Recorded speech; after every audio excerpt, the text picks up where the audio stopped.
करी थी कि भाई प्रिज्म एक सोच है, एक कॉन्सेप्ट है जो जिसमें कब लगाया जाता है जब एक रे तो इंक्लाइंड प्लेन सरफेस को क्रॉस करती है, तो स्लैब से भी हो सकता है, तो स्लैब भी प्रिज्म कॉन्सेप्ट लग सकते हैं, एंगल ऑफ रिफ्रैक्शन क्या होता है, एंगल ऑफ प्रिज्म क्या होता है, ये बातें मैंने आपको लास्ट में बता दी थी, उसी कहानी को आगे आते हैं।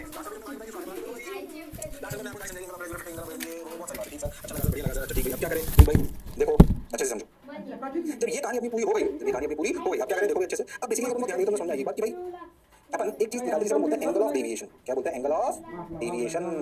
अगर एक रे प्रिज्म से पास करे, कहां से पास करे?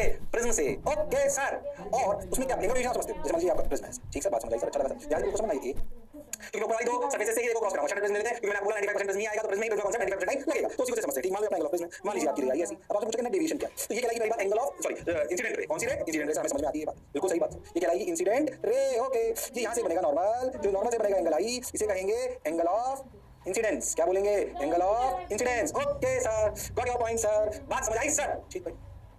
अब ये अंदर गई, उसने एंगल कितना बनाया? R1, स्टैंडर्ड प्रोसीजर है, उसने एंगल बनाया R1, ओके। दूसरी सरफेस पे गिरी, वो एंगल कहलाया R2, ओके। रे बाहर आ गई, ओके। ये कहलाई इमर्जेंट रे। जो इमर्जेंट रे ने नॉर्मल से एंगल बनाया, उसे बोला E, तो I R1 R2 E, अपने क्लियर होना चाहिए। Okay sir, got your point sir, बात समझ आई सर? अब ध्यान से सुनना जो कह रहा हूं। अगर आप पहले बिल्कुल सिंपल तरीके से कहानी को समझने का प्रयास करो तो आपको बात समझ आई। देखो ध्यान से, ये एंगल कितना है? ऊपर वाले ट्रायंगल को देखो तो ये एंगल है 180 माइनस R1 प्लस R2। अरे हाँ सर, समझ आ रही है? ट्रायंगल को R1 R2 इस वाले एंगल को, तो क्या टोटल ट्रायंगल का सम क्या 180 होता है? 180 माइनस R1 प्लस R2, बहुत बेसिक मैं कह रहा हूं, फॉर्मूला आ रहा हूं, बात समझ लो। ठीक सर, अच्छी बात सर, बिल्कुल क्लियर। अब देखो, मान लो मैं बोलता हूँ ए, ये पॉइंट बी, ये पॉइंट सी, ये पॉइंट डी, समझ आया? अब देखो quadrilateral A B C D, क्या क्वाड्रिलेटरल के चारों एंगल का सम, क्या क्वाड्रिलेटरल के चारों एंगल का सम क्या 360 होना चाहिए?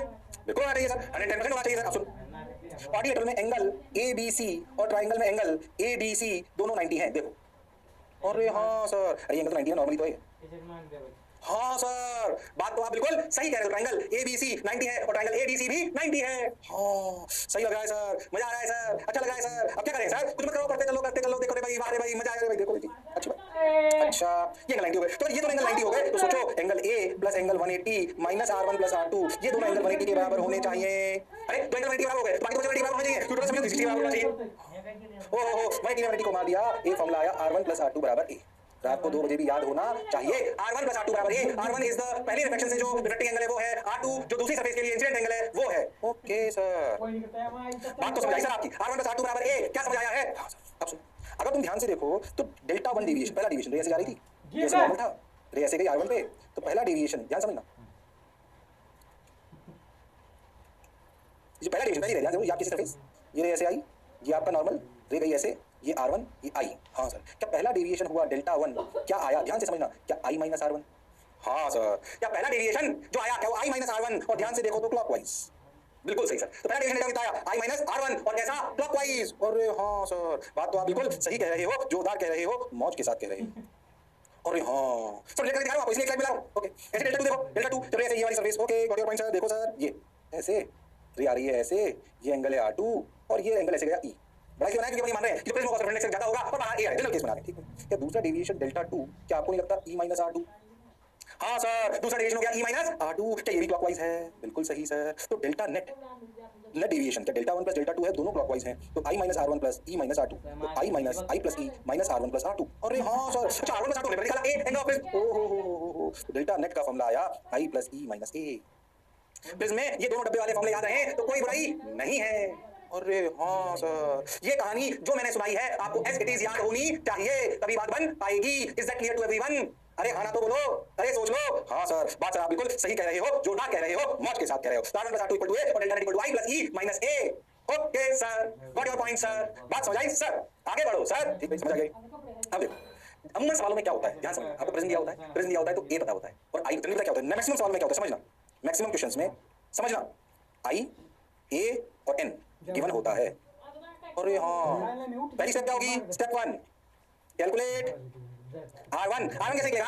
अरे हाँ सर, R1 कैसे निकलेगा? बोलो R1 कैसे निकलेगा? Sir N1 sin I equal to N2 sin R1। अरे हाँ, क्या ऐसे निकल आएगा? N of surrounding into sin I equal to N of prism into sin R1।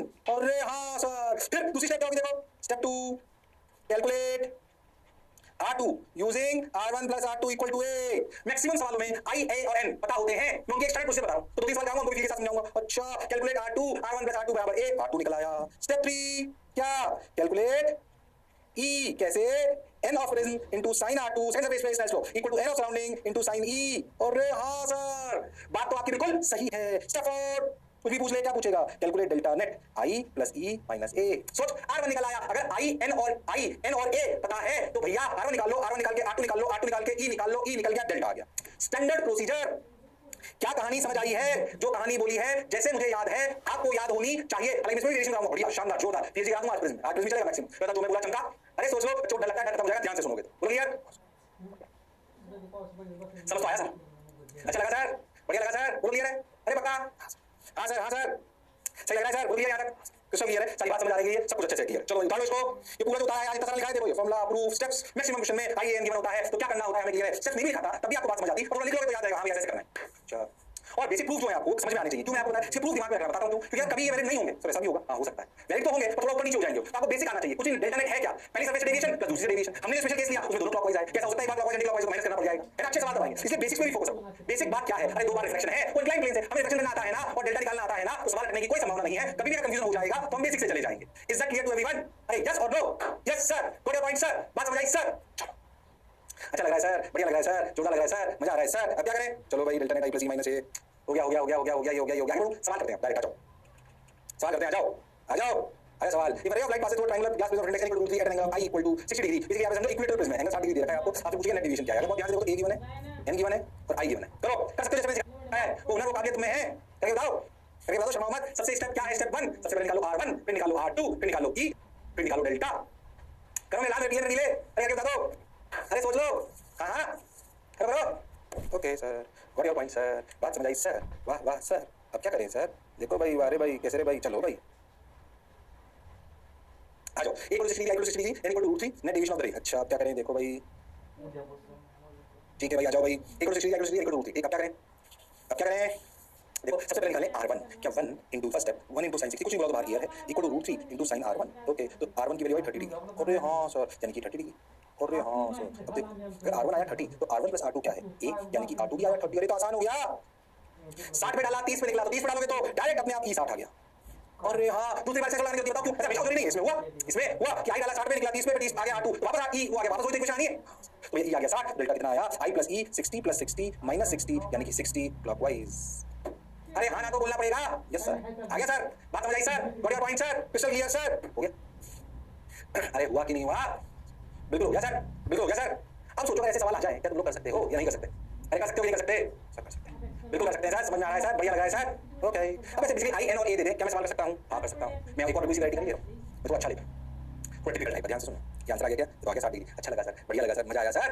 अच्छा देखो भाई, ये सवाल ना थोड़ा सा अच्छा है, ये अच्छा है सवाल, तो ये पे लगानी पड़ेगी, बेसिक से जाना पड़ेगा। मैं बताता हूँ, मैं कराता हूँ सवाल को। आई दे रखा है, हाँ ग्रेसिंग इंसिडेंस का मतलब आई क्या? 90। अच्छा, ये नॉर्मल तरीके से नहीं होगा, मैं सिखाता हूँ, समझ लो। ये जो ट्राई करो, 30 सेकंड दे रहा हूँ, करो करो। डेल्टा निकालना है, आसानी करा रहा हूँ, आपको सेशन कराऊंगा, दोनों थोड़े अच्छे। नॉर्मल वाला तो सिखाई दिया, वैसे 5 भी जा सकते हो, आपको कॉन्फिडेंस बढ़ेगा। मैं थोड़ा अच्छा लगा के करा रहा हूँ, कॉम्पिटिशन तैयारी कर रहे हैं। अरे यस और नो? हां सर, बात तो सर आपकी सही बोल रहे हो।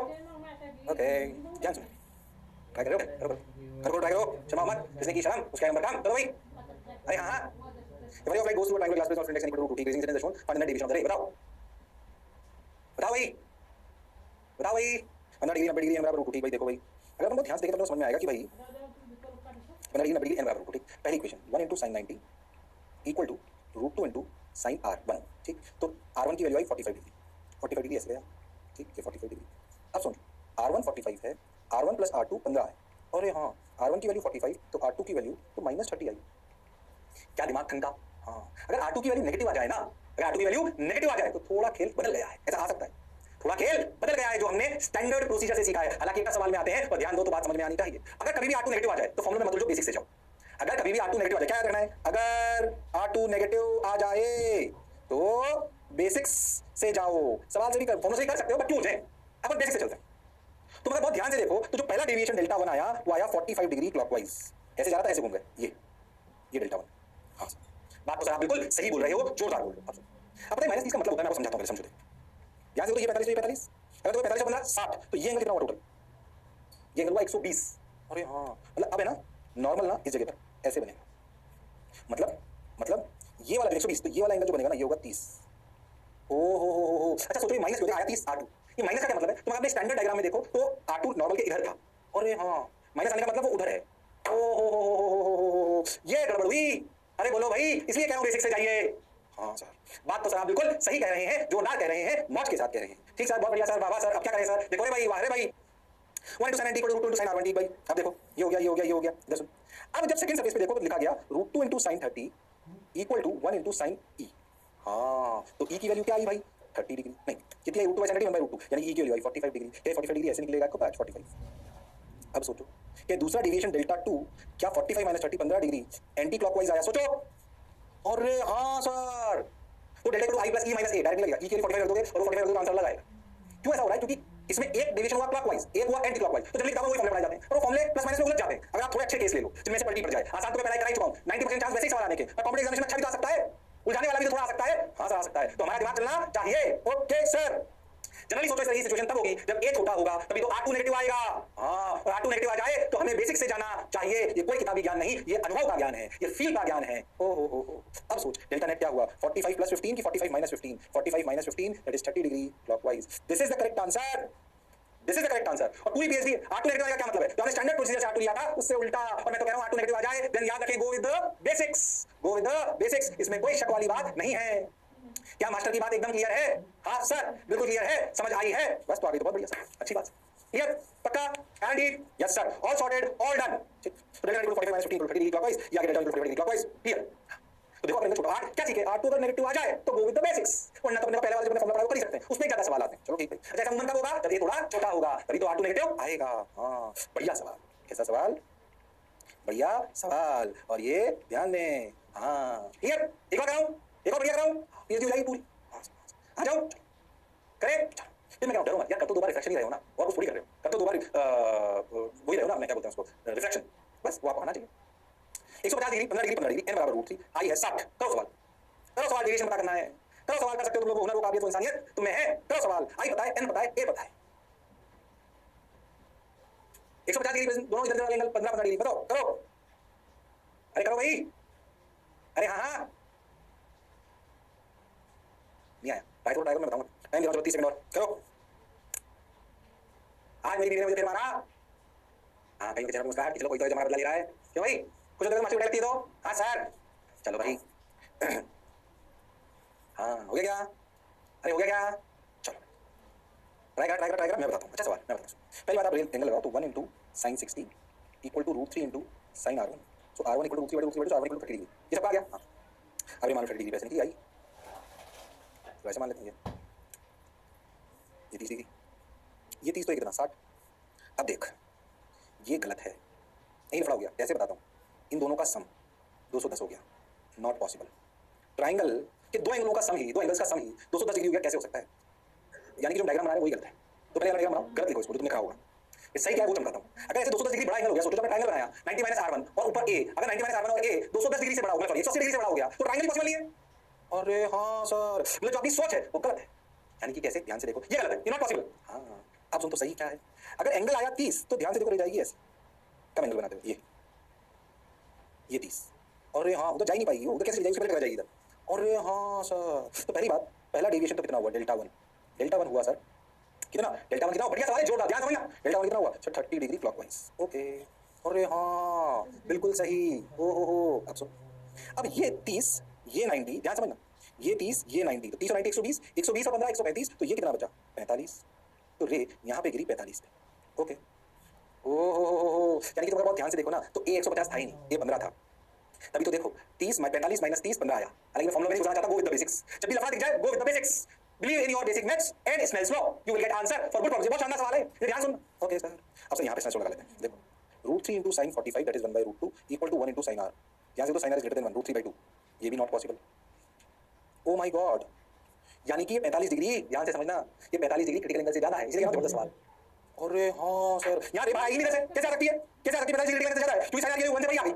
बताया था साइन आ की जगह 1 से बड़ी आ जाए तो बड़ी वैल्यू है। क्या 45 डिग्री से ज्यादा है? हां, क्योंकि साइन है 1 by √3। अरे हां, तो 1 by √2 से छोटा हो गया, तो क्रिटिकल एंगल 45 डिग्री से छोटा हो गया।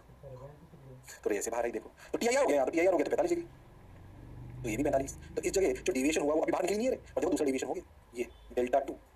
डेल्टा 2 कितना हुआ? 90 डिग्री। टी आई आर है ना, तो 180 माइनस 2i। ओके, अच्छा ये कैसे हुआ? पहला वाला हुआ था क्लॉकवाइज, ये वाला हुआ anti clockwise.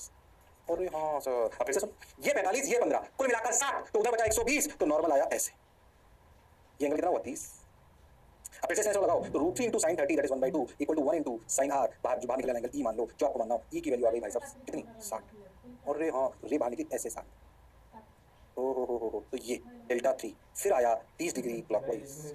Oh my god, जबरदस्त सवाल, 2 बार रिफ्लेक्शन 1 बार टी आई आर, तीनों सरफेस यूज आ गई सवाल में, कोई फॉर्मूला वॉर्मूला सब बेकार हुआ है, बेसिक्स आने चाहिए। अरे basic clear clear T I are समझ आना चाहिए, रिफ्लेक्शन समझ आना चाहिए, साइन आर के से बड़ी आ जाए तो समझ आना चाहिए, अगर ट्रायंगल नहीं बना तो समझ में आना चाहिए। अगर तुम ध्यान से देखो तो बाहर निकलने से पहले 3 डेविएशन हुए, delta 1 delta 2 delta 3, 2 clockwise 1 anti clockwise, तो आंसर आया आंसर आया 30 डिग्री एंटी क्लॉकवाइज। तुम्हें दूर दूर तक मेरी बात समझ आई कि नहीं आई? आई, बोलो क्लियर।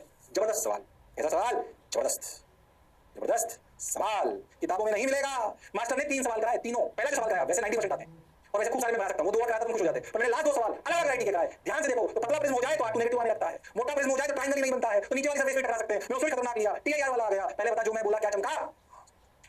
तो ये बढ़िया पीएचडी अगर ट्रायंगल में INA पता हो तो इससे ज्यादा और क्या होगा भाई? INA पता हो तो इससे ज्यादा क्या होगा?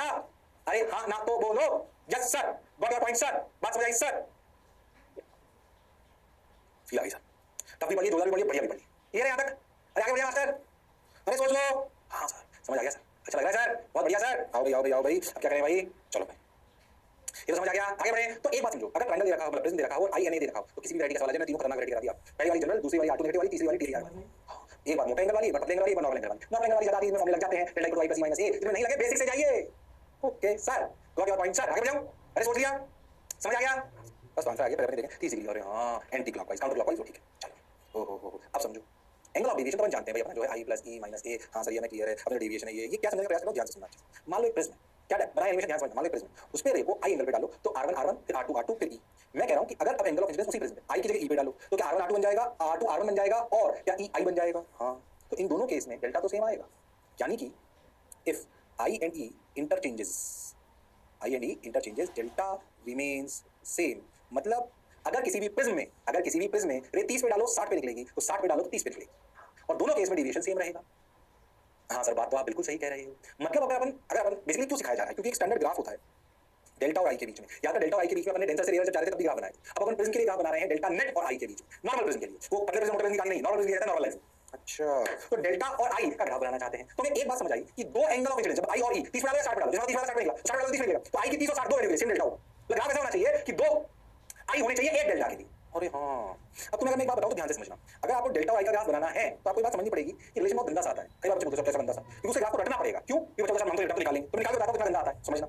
अगर आप इस वाले डायग्राम को देखो तो देखो 1 into sin I equal to n into sin R1। मैं डिफरेंट इंडेक्स ऑफ प्रिज्म को n मान रहा हूं और I को मतलब बाकी बचे हुए A मान रहा हूं। तो R1 की वैल्यू क्या आई? R1 की value I sin inverse 1/n sin I।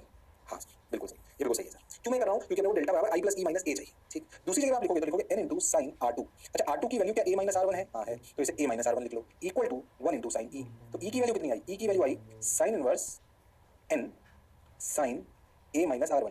क्यों मैं लिख रहा हूँ, ध्यान समझो। डेल्टा की वैल्यू होती है I plus E minus A, तो अगर आपको डेल्टा और I में रिलेशन चाहिए तो E भी A तो कांस्टेंट है पर E I की टर्म्स में होना चाहिए, तभी तो डेल्टा पूरा I की टर्म्स में आएगा। अरे हाँ सर, तभी तो पूरा डेल्टा I की टर्म्स में आएगा। Delta I plus E minus A में E भी तो एरी कर रहा है I के साथ, तो E I की टर्म्स में पता होना चाहिए, A कांस्टेंट है। और यहां तो लिख दिया हमने, देख कैसे। अब देख क्या आया डेल्टा की इक्वेशन I प्लस E को क्या लिख सकते हैं? sin inverse n sin A minus R1 की वैल्यू कितनी है? sin inverse 1/n sin I चुप चुप चुप माइनस A।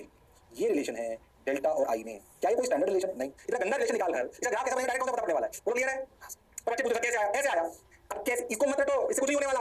आपको जो डेल्टा और I का स्टैंडर्ड ग्राफ है वो याद होना चाहिए। देखो ध्यान से, वो ये रिलेशन है, relation between delta and I। नहीं रटना है, स्टाइल मारी है किसने? मास्टर ने। बच्चे कई बार पूछते क्लास में सर कैसे आया, ले ऐसे आया।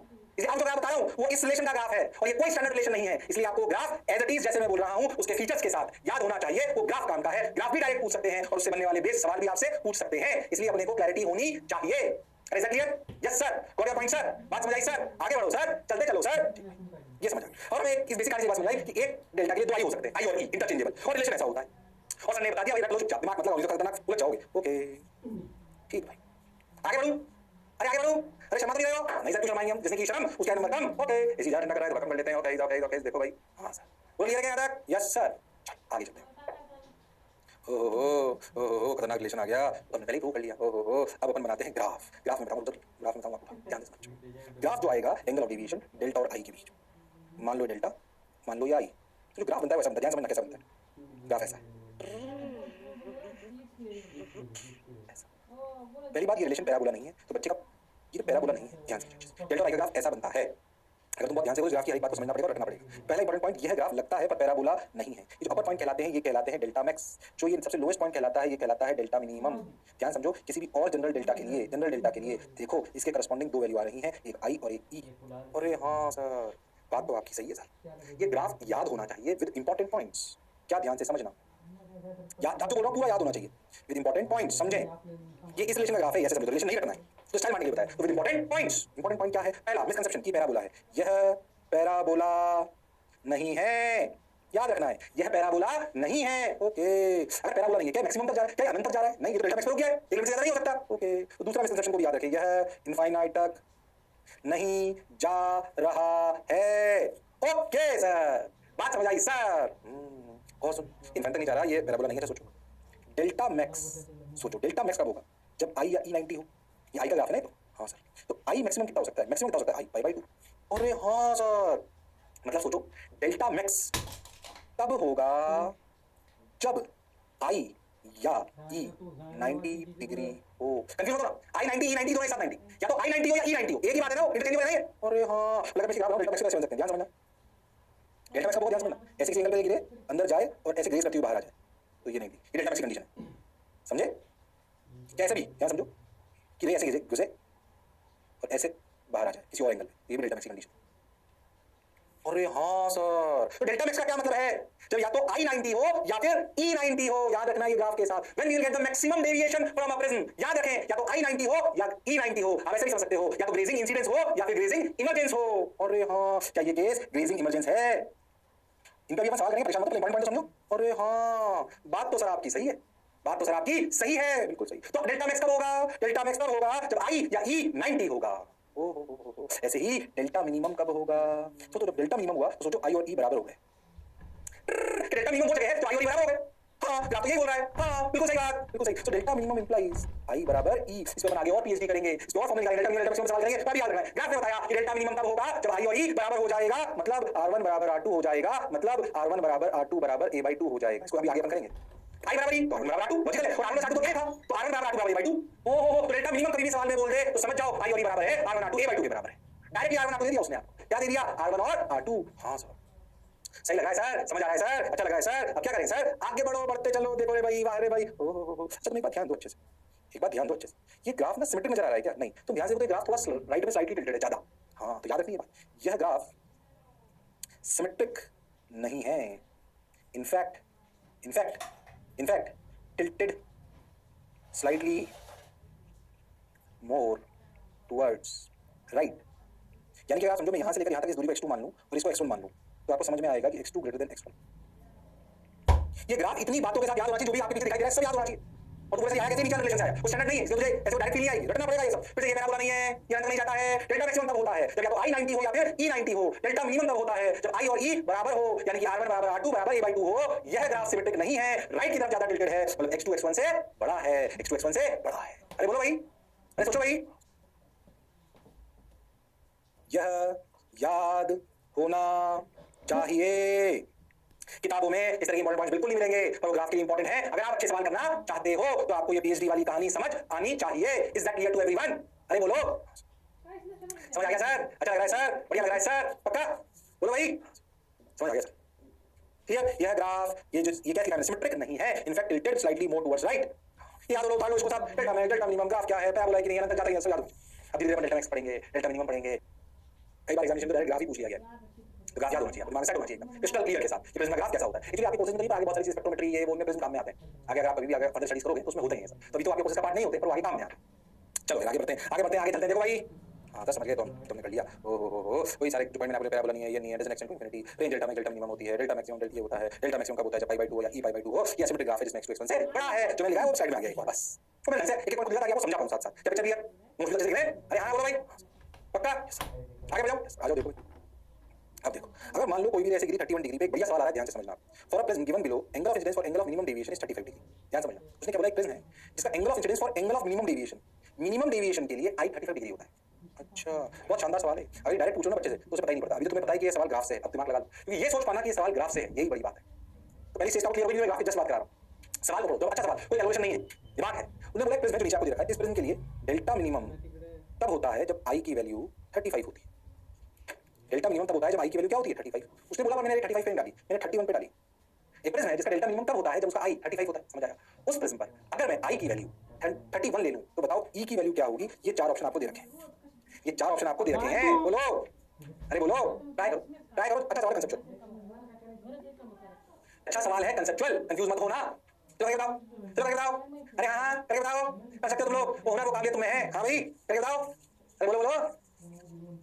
डेल्टा मिनिमम ध्यान से समझो। तो मगर ग्राफ से है सवाल, ग्राफ और ऑप्शन बेस्ड, बहुत बढ़िया कंसेप्चुअल सवाल, समझना सवाल। अगर हम ग्राफ को देखें तो हमें समझ में आएगा कि अगर मैं इस प्रिज्म का ग्राफ बनाऊं तो ऐसा बनेगा, बिल्कुल सही। उसने बोला कि डेल्टा मिनिमम तब आता है जब आई की वैल्यू 35 डिग्री होती है, ठीक सर।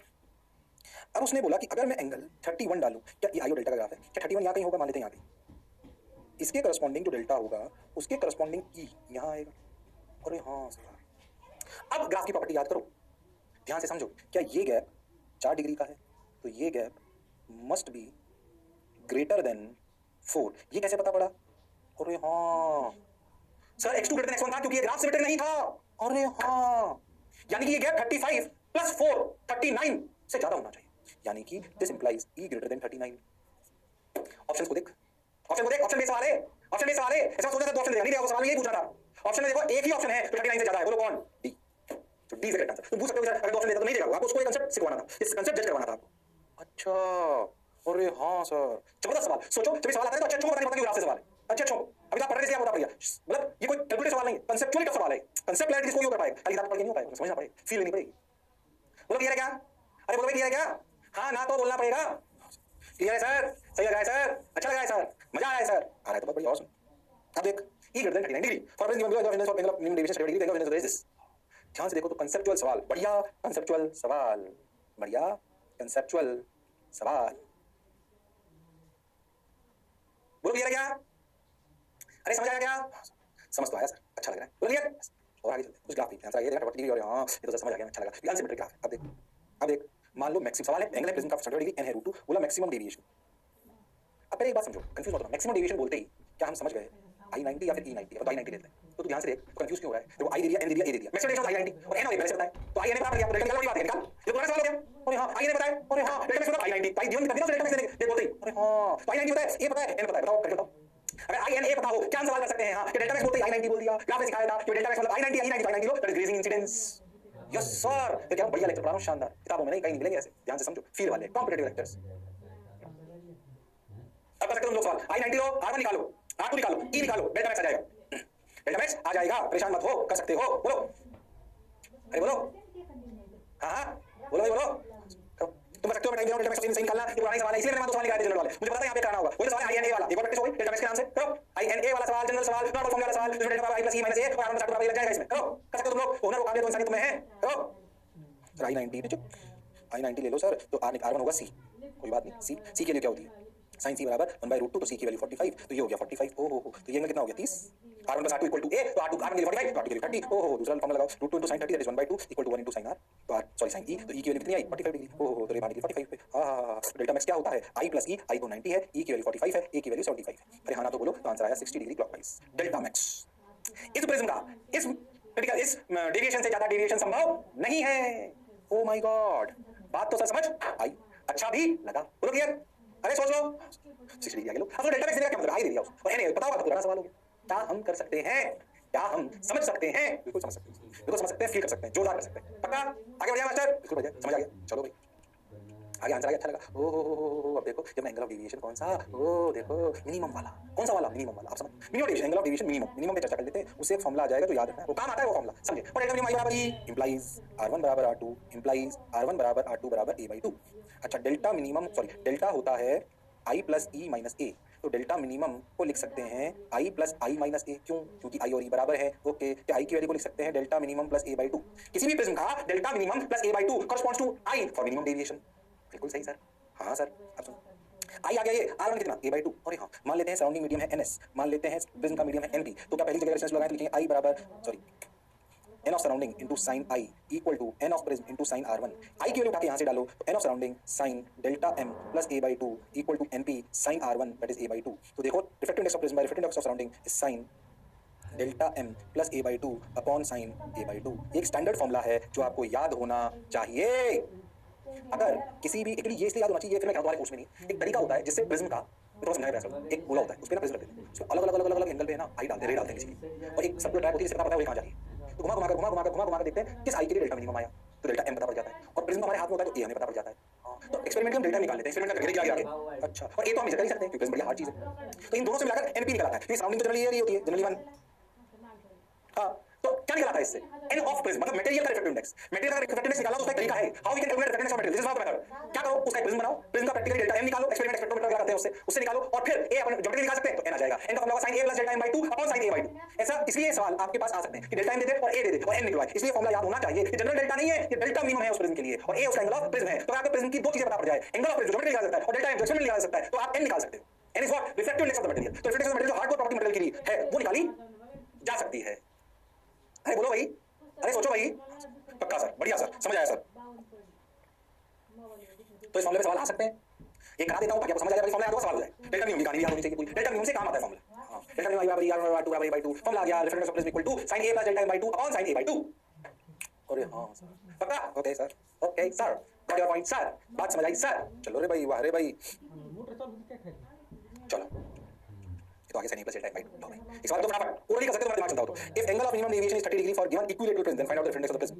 ओरली कर सकते हो, फॉर्मूला से लगाओगे। अब बहुत आसान सवाल, फॉर्मूला बेस। सही करना, गलत मत करना। असम मान चलेगी, गलत कर दिया तो घर पे कांच के सामने रोना कि मैं ही ऐसा क्यों हूं। गलत करना, गलत करना।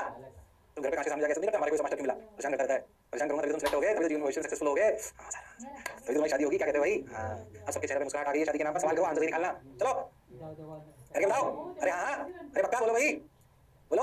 सर फॉर्मूला ही तो था उसमें, है क्या? sin इक्विलेटरल प्रिज्म मतलब ये 60 हो गया, तो 60 plus 30 by 2 upon sin 60 by 2। तो sin 60 plus 30 by 2 equal to 60 plus 30 is 90, 90 by 2 45, sin 45 is 1 by root 2, sin 30 is 1 by 2। अरे यस और नो, और ये हां, so the answer is root 2। लो आ गया, आ गया। ध्यान से देख, सबसे पहला सवाल यही था, बिल्कुल सबसे पहला सवाल प्रिज्म का आज के लेक्चर का। क्या था 60 डिग्री प्रिज्म पे n रूट 2 पे डाली थी रे। अरे हां सर, क्या कोई बात नहीं, आंसर आया कि नहीं आया? क्या फॉर्मूला लगाकर अपन आंसर ला सकते हैं? बिल्कुल ला सकते हैं सर। इसमें कौन सी ऐसी रॉकेट साइंस? इसको आ गया n बराबर रूट 2, n बराबर रूट 2। क्लियर है? तो अगर डेल्टा म्यू में सवाल आ जाए मैं कर सकता हूं, डेल्टा मैक्स पे आ जाए मैं कर सकता हूं, प्रॉब्लम ग्राफ में दे दो ना चाहे, क्या मैं सवाल कर सकता हूं? हां सर, बिल्कुल कर सकता हूं। परेशान होने की, घबराने की, डरने की बिल्कुल जरूरत नहीं है। अब ध्यान से सुनो, if angle of prism critical angle of prism PQ are a and c respectively then find the condition between a and c such that the incident ray always show ये मैं बताऊंगा पूरा। एक्चुअली आप बात समझो क्या कहना चाह रहे हैं, लैंग्वेज में छोड़ो। जैसे कि आई पे अगर तुम ध्यान से देखो तो पहला रिफ्लेक्शन हुआ तो अपन कैसे गए, रेयर से डेंसर। तो टीआईआर का कोई लफड़ा नहीं था। और जब आप दूसरी बार गए तो डेंसर से रेयर गए। क्या यहाँ सेकंड सरफेस पर टीआईआर हो सकता है? हालांकि जो भी मैंने अभी तक पढ़ा मामले टीआईआर की बात करी, क्योंकि मैं वहां उलझाना नहीं चाहता। अब उलझ तो सकते हैं, क्या सेकंड सरफेस पर टीआईआर हो सकता है प्रिज्म में? अच्छा, प्रिज्म की अब दो चीजें फिक्स होती हैं, a और n, a एंड n, और इस n से क्रिटिकल एंगल फिक्स होता है, sin inverse 1/n equal to c। तो relation between a and c, c is what critical angle. किसी भी प्रिज्म के लिए c डिफाइंड है और a भी डिफाइंड है। a में जनरली बात करी जाती है। तो आपका सवाल ये बोला गया कि बताओ a और c में क्या रिलेशन होगा, a एंड c में क्या रिलेशन होगा। ध्यान सुनना, मैं कराऊंगा ये पूरा। इसी से एक चीज निकली ऑप्टिकल फाइबर केबल, बाद में अभी पहले समझो मैं क्या हूं, कंफ्यूज मत हो। a एंड c में क्या रिलेशन होगा कि a एंड c में क्या रिलेशन होगा कि p और r से रे हमेशा ti r है। इसमें टाइम लगेगा, करो। मैं होमवर्क देता हूं और टाइम देखना मत, से करना क्या है, हिंट दे रहा हूं, समझना। फाइंड रिलेशन नहीं मतलब वो ग्रेटर देन इक्वल टू ऐसा, ये रिलेशन ग्रेटर देन आएगा। आपको a और c में कंडीशन बताइए, find condition between a and c such that ray always show TIR at PR। सवाल ये है a और c में किस तरीके की कंडीशन हो कि PR पे हमेशा TIR हो। अगर कहीं मत देखो तो जबरदस्त सवाल कर पाओ, जबरदस्त। इसका आंसर भी बताता हूं, आज नहीं कर रहा हूं, जल्दबाजी नहीं कर रहा हूं, क्योंकि अच्छी सी आगे से पूछूंगा। Answer a greater than 2 c है। सोचना टफ बात है, आसान नहीं। दिमाग बहुत अच्छा कर पाओगे, बहुत अच्छा। कि PR पर क्या कंडीशन हो, मतलब a और c में क्या रिलेशन हो, कंडीशन हो कि PR पर हमेशा चाहे कोई भी आई ले लो, हमेशा TIR। मतलब ऐसा प्रिज्म TIR ही होगा, कोई भी आई ले लो, for any value of i prism will show TIR at PR। वो कंडीशन आपको a और c की बतानी है, वो a ग्रेटर देन 2c है। ये बहुत शानदार कंडीशन है, बहुत शानदार कंडीशन है, बहुत शानदार सवाल है। अगर आप खुद प्रूव कर पाओगे तो इसका मतलब दिमाग बहुत तेज चलता है। भाई देखना नहीं, खुद ट्राई करना है। कर सकते हो क्या? मैं आज लेकर जल्दबाजी नहीं कर रहा हूं, अगले लेक्चर पे आएंगे, बड़ी आराम से यही से शुरुआत करेंगे।